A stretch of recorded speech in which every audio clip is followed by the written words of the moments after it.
mà tên bạch cha nhầm thì khuyên ấy nhầm năm đầu rồi ra đi sau thôi để đi đẩy thì nhầm đánh gì liền đi khuyên ấy nhầm năm tao toàn một nhưng mà nhầm bàn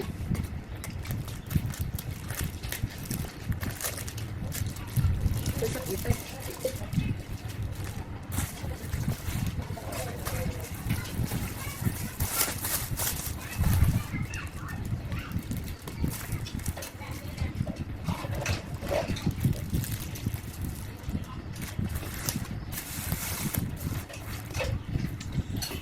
mà không sao mà trong bọc rồi thì dân khuyên thì nhanh này bây giờ dân khuyên đi nhầm rồi cùng đơn khai dân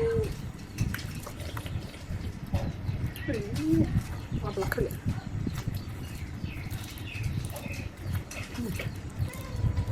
ôi nó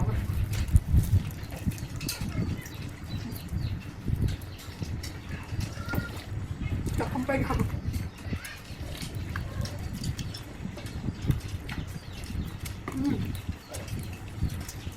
cái khuyên ấy đợi cái khuyên đâu cái khuyên ấy nhầm đâu về thế này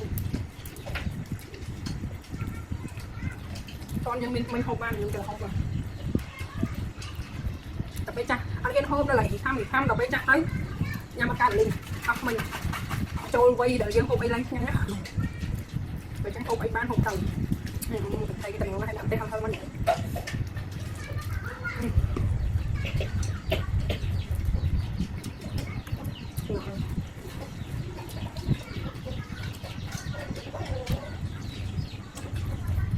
thở biết không?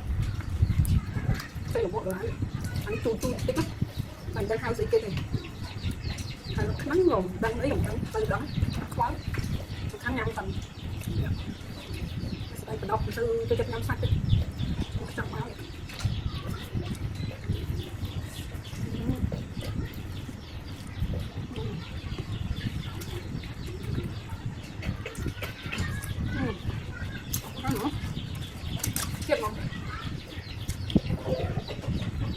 Mình lấy ngay dừng trong hộp 3 hôm nay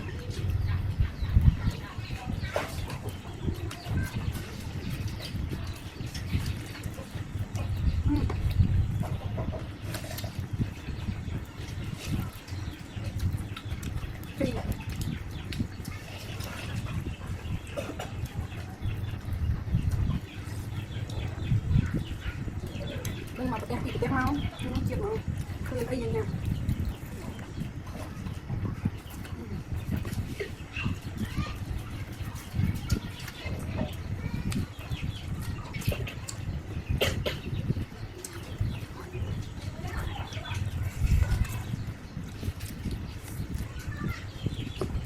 bye bye.